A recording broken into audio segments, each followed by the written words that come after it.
তো চলে এসেছি মাই মাস্টার সুপার রিচের লেটেস্ট এপিসোডের রিক্যাপ নিয়ে। আর এবারের এপিসোডে কি না ছিল, একটা ভয়ঙ্কর যুদ্ধ, একটা অবিশ্বাস্য রকমের পাওয়ারফুল অস্ত্র, আর শেষে এমন একটা টুইস্ট যা দেখে মাথা ঘুরে যাবে। দেখুন একবার, একদিকে হিরো, অন্যদিকে হাজার হাজার শত্রু, আর মাঝখানে একটা মিরাকিউলাস অস্ত্র। বোঝাই যাচ্ছে এই এপিসোডটা একদম অ্যাকশনে ঠাসা হতে চলেছে। গল্পের শুরুটা কিন্তু বেশ টেনশনে ভরা। আমাদের হিরোরা একটা বিশাল সাপের সাথে লড়াইতে প্রায় হেরেই যাচ্ছিল, মানে অবস্থা খুবই খারাপ ছিল। আর টেনশনটা তখন আরও বেড়ে গেল যখন মেইন ক্যারেক্টারের সঙ্গী মানে সিনিয়র তার প্রায় সমস্ত শক্তি হারিয়ে ফেলে। এমন একটা অবস্থা যে মনে হচ্ছিল ব্যাস খেলা শেষ, বাঁচার আর কোনো রাস্তাই খোলা নেই। কিন্তু ঠিক সেই মুহূর্তে আমাদের হিরো যা করল তা এক কথায় অসাধারণ। সিনিয়রকে বাঁচানোর জন্য সে পুরো আঘাতটা নিজের ওপর নিয়ে নিল, নিজে মারাত্মকভাবে জখম হলো আর বাধ্য হয়েই ওদের সেখান থেকে পালাতে হলো। আর এরপরই গল্পটা একটা জবরদস্ত মোড় নেয়। এমন একটা টার্নিং পয়েন্ট যেখানে সবকিছু একেবারে পাল্টে গেল।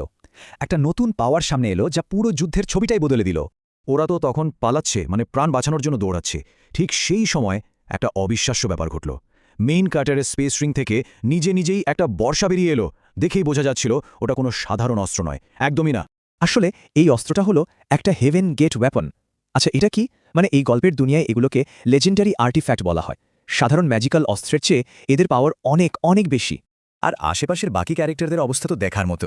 ওদের মুখ দেখেই বোঝা যাচ্ছিল যে ওরা কতটা শকড। মানে এটা ওদের কাছে এমন একটা দৃশ্য ছিল যা ওরা স্বপ্নেও ভাবেনি। এরপর যা ঘটল সেটা তো একদম মাথা নষ্ট করা ব্যাপার। ওই বর্ষার শুধু একটা অ্যাটাকেই একটা বিশাল বিস্ফোরণ, আর ওই ভয়ঙ্কর সাপটা এক মুহূর্তে শেষ। ভাবা যায়, যারা একটু আগে পালাচ্ছিল তারাই এখন বিজয়ী।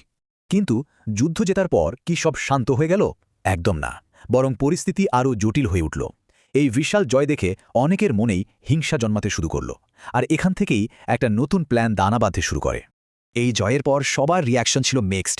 একদিকে যেমন সবাই ওর পাওয়ার দেখে অবাক, প্রশংসা করছে, অন্যদিকে অনেকেই ওকে হিংসে করতে শুরু করেছে, এমনকি তার সিনিয়রও। কিন্তু আমাদের হিরো, সে ঠান্ডা মাথায় পুরো ক্রেডিটটাই তার মাস্টারকে দিয়ে দিল। আর ঠিক এখানেই আমাদের হিরো এমন একটা প্রশ্ন করে বসে যেটা পুরো গেমটাই চেঞ্জ করে দেয়। ওর ভাবনাটা ছিল আর 5 জনের মতো নয়, একেবারে অন্যরকম। তো ওর প্ল্যানটা কী ছিল? প্ল্যানটা ছিল একই সাথে মারাত্মক বোল্ড আর ডেঞ্জারাস। ও ঠিক করল অন্য সব ট্রেজার হান্টারদের একটা জায়গায় আসতে বাধ্য করবে, তারপর একটা বড় অ্যাটাক করে ওদের সব কিছু লুট করে নেবে। মানে একই সাথে জিনিয়াস আর একটু গ্রে শেডের একটা চাল, তাই না? তো চলুন দেখি এই প্ল্যানটা ও কিভাবে কাজে লাগালো। মেইন কাটার তার এই নতুন পাওয়ারকে এমন ভয়ঙ্করভাবে কাজে লাগালো যাকে ও ভাবতেও পারেনি।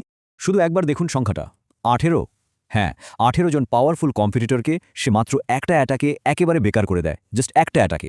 তবে এখানে একটা ইন্টারেস্টিং ব্যাপার আছে, ও কিন্তু তাদের মেরে ফেলেনি, তার চেয়েও ভয়ঙ্কর কিছু করেছে। সে ওদের ক্যাল্টিভেশন বেসটাই ধ্বংস করে দিয়েছে, মানে ওদের শক্তির উৎসটাই শেষ। ফলে ওরা সারা জীবনের জন্য নিজেদের সব পাওয়ার হারিয়ে ফেলল, যা কিনা মৃত্যুর চেয়েও বড় শাস্তি। কিন্তু এই জয় সেলিব্রেট করার সময়ও ওরা পেল না।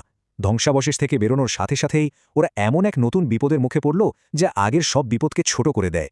আর এখানেই এপিসোডটা ক্লাইম্যাক্সের দিকে এগোতে থাকে। ওরা কিছু বুঝে ওঠার আগেই হঠাৎ একটা অদ্ভুত শক্তি ওদের সবাইকে রুয়েন্সের বাইরে টেলিপোর্ট করে দেয়। ভাবুন একবার, এক মুহূর্তে ওরা ছিল কন্ট্রোলে, পরের মুহূর্তেই একেবারে খোলা আকাশের নিচে একটা চরম ভালনারেবল পরিস্থিতিতে। আর বাইরে ওদের জন্য যা অপেক্ষা করছিল তা ছিল আক্ষরিক অর্থেই একটা দুঃস্বপ্ন। শয়ে শয়ে পাওয়ারফুল এল্ডার, বিভিন্ন সেক্ট থেকে, এমনকি হিউম্যান ইমোর্টাল লেভেলের যোদ্ধারাও ছিল, মানে যারা প্রায় অমর। আর ওদের সবার একটাই টার্গেট, ইয়াংকে ধরা। পরিস্থিতিটা যে কতটা ভয়ঙ্কর সেটাই তুলনাটা দেখলেই পরিষ্কার হয়ে যাবে। মানে ধ্বংসাবশেষের ভেতরে যে বিপদটা ছিল বাইরের এই অ্যাটাকের কাছে সেটা কিছুই না, বাচ্চা খেলা মনে হবে।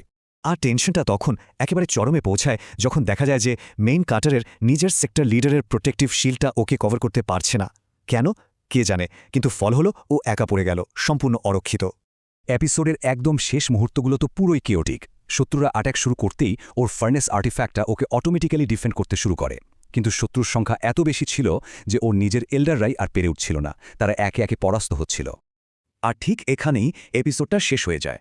চারদিকে শত্রু, নিজের লোকেরা হেরে যাচ্ছে, একা দাঁড়িয়ে আছে আমাদের হিরো।